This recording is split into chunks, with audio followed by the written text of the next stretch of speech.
One, two, three, four, 5 pleats.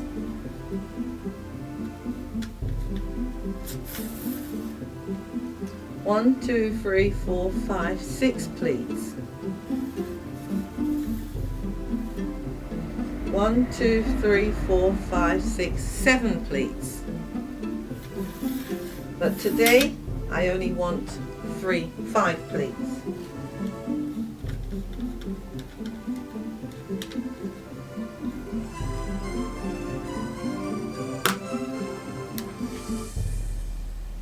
I'm always doing 5 pleats. I've got the fabric here. I'll do more pleats. Why not? Today I'm making swags on poles.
As you can see, I have made this swag on the bias.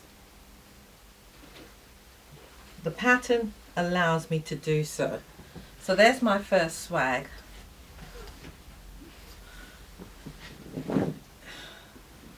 There it is, that's the shape. Now I'm going to lay down 2 more fabrics plus the lining and then cut them all out at the same time, making sure that each one of the patterns are exactly the same as this one. That's what I'm going to do now. So when we're making swags, when we're using fabric with pattern repeat, we waste a lot of fabric. So here we go.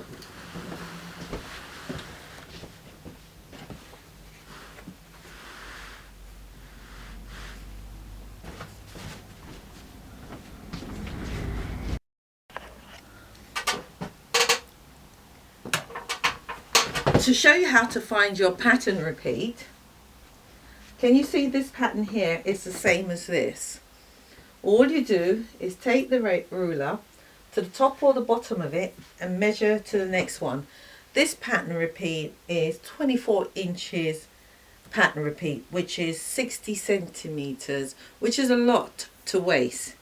So now in order for me to get this pattern, I've got to go to the next one. Now this is just a sample, so I could disregard it and say, look, it's just a matter of showing you how to make it, so I'll ignore it. But at the same time, I want it to look good and professional, and you never know, somebody out there might buy these. So I bought 10 yard of material, so here goes the wastage. So the next swags comes from here. Can you see that I've lined it up, put it on the pattern,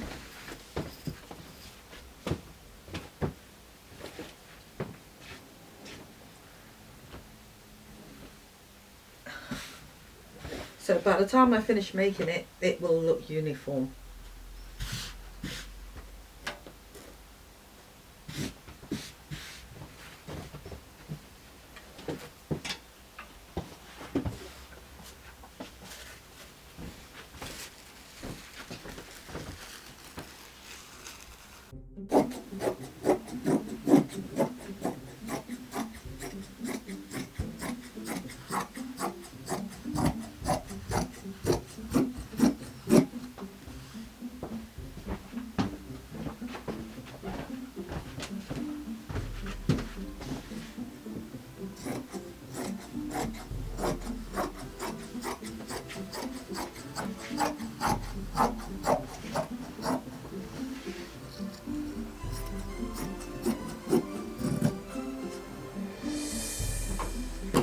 Can you see how much fabric I've wasted? It's wasted, but you can get some trumpets out of this or something. Trumpet or miniature tails or something. So it's not a total waste when you find something to do with it.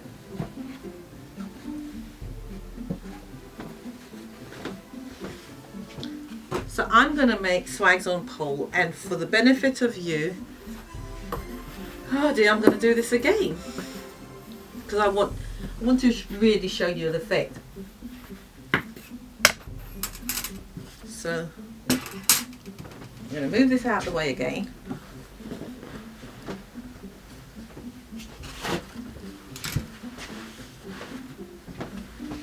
And we're going to do this again.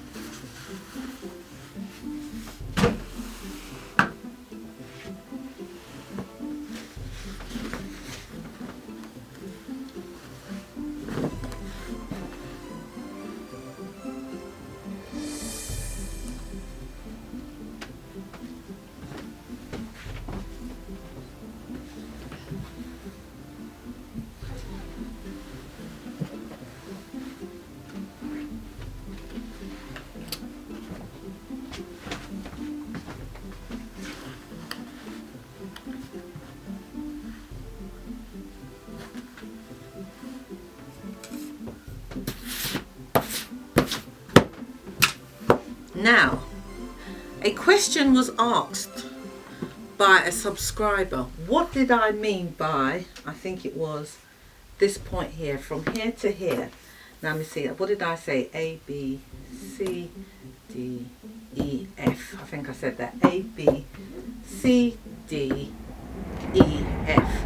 So she didn't understand what I meant by E to F, I think it was.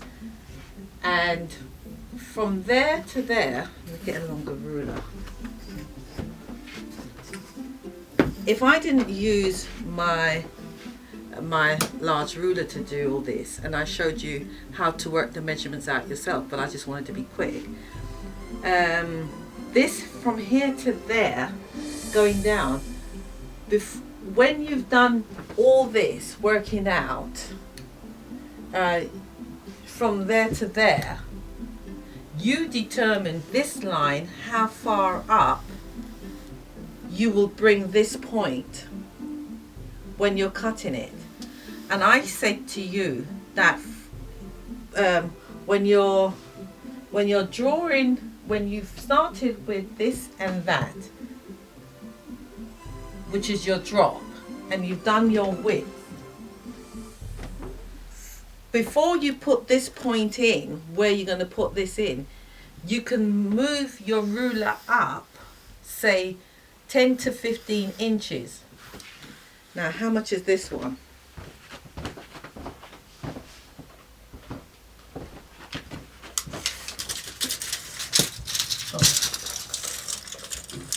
From here to there, this is 15 inches from there to there. So let me start again. I'm not giving you any sizes of what this is because it's not about the size of this and whatever. It's just about how you get from one point to the other. When you started your swags, you've determined your width of the top and you've determined the drop. So that's the beginning. So you've done that first of all. Then after you've done that, you need to know roughly how wide this is going. So you've worked out how wide the bottom bit is going, but which is this. But you don't know where you're going to put it, there or there. So what you do is you measure from here up and say, oh, I'm going to put my point, this point here, 10 inches up, or so that doesn't give me so much of a deep, or I'm going to move it 12 inches up. So you can keep moving it up and up and up and up until you decide how deep you want this bit to end up.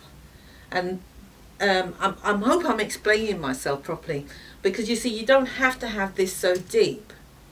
And this one looks like it's going to be really deep. So the number one swag is going to be, and I think I might not like it, so deep. But that's all it is. It's just telling you how high up you're going to put, let me see, A, B, C, D. You're going to put D, A, B, C, D. How high you're going to put C and D. And that's where you get E here. And there is G, A, B, C, D, E, F, G. It is a bit confusing, but I hope you understand.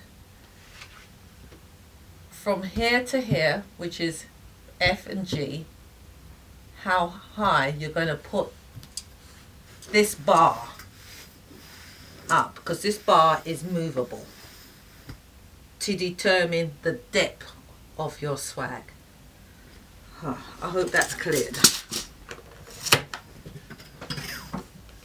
Right, so now I'm going to cut the lining, and then I'm going to stitch this up. You're not going to see me stitch this up because you've seen me done it all before, but you will see me pleat it, but I'm not going to do any talking. And so I'm out of lining, so I'm going to now interline it. So this really is turning out to be expensive.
Sorry, if only you can just feel the weight of this. This is really nice and thick.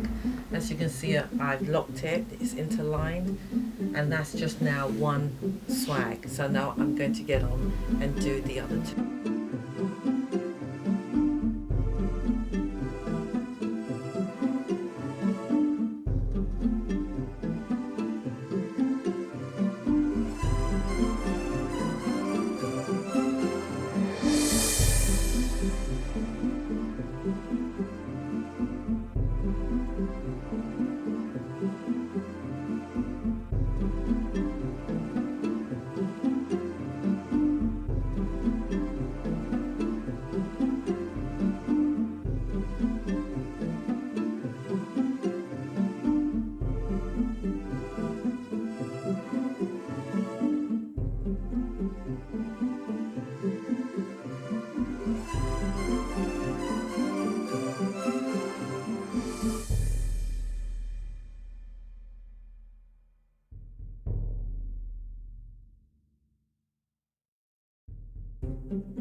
All I'm doing is ironing this bit down, this section here down, and making sure that the interlining and the lining is not going to be showing on the right side when the swag is up. And then afterward I will lock the lining down like I locked the curtains and the Roman blind down. Same principle.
As you can see, I put all three of them on top of each other. A question was asked as well, is how do you get them uniformed?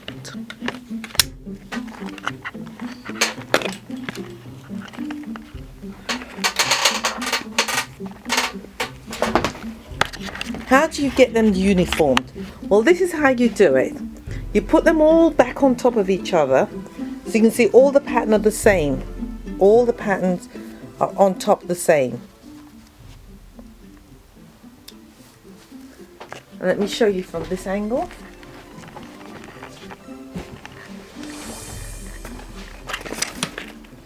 Can you see that they're all the same? So when you look at it, when it's hanging up, all your pattern is in line with each other.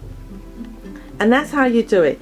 So if you've got 100 of them to do, you'll put them 100 here at the same time, and you'll cut it with that machine that you see that I cut with. To do it one at a time will be a long process, but this is the way and how you do it.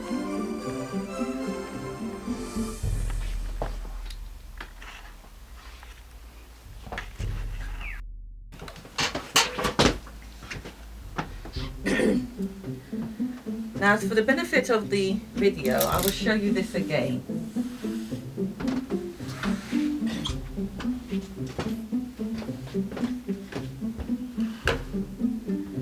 It is at this point I put this back on my templates.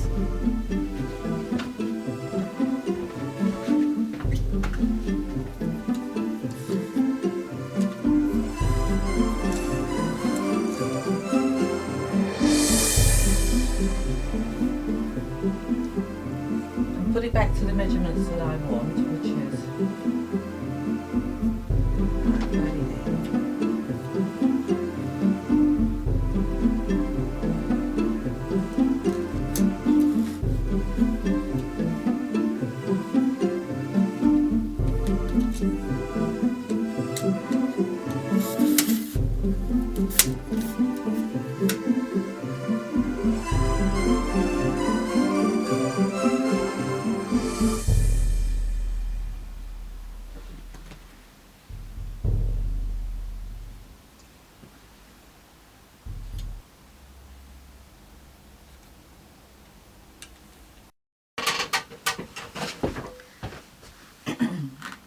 and now I'm going to draw everything back in.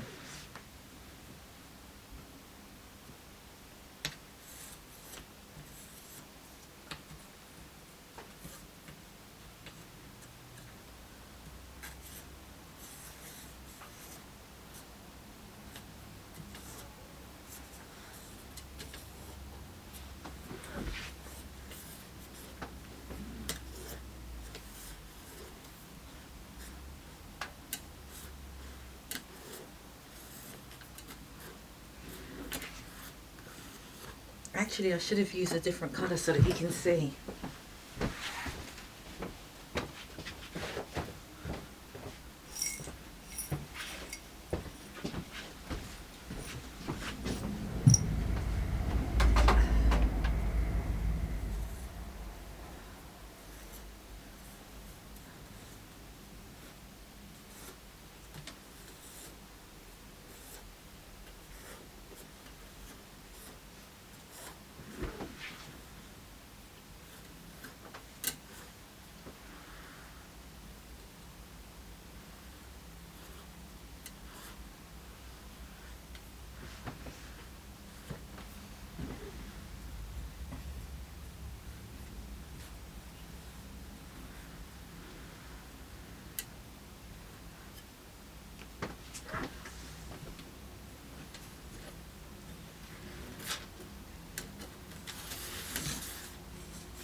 I'm removing some of these pins so it doesn't damage my machine.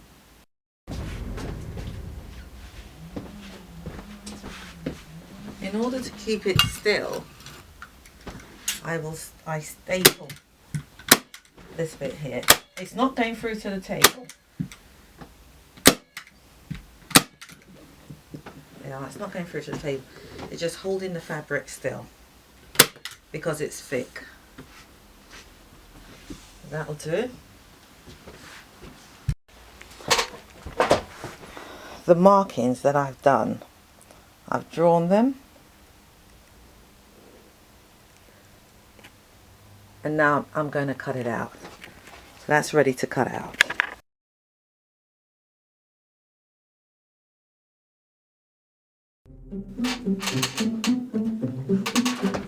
I will proceed now in cutting out the pattern.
However many you've got to do, right? And this machine is a beauty, and there's larger, so you can go bigger, right? If you've got hundreds of swags to do.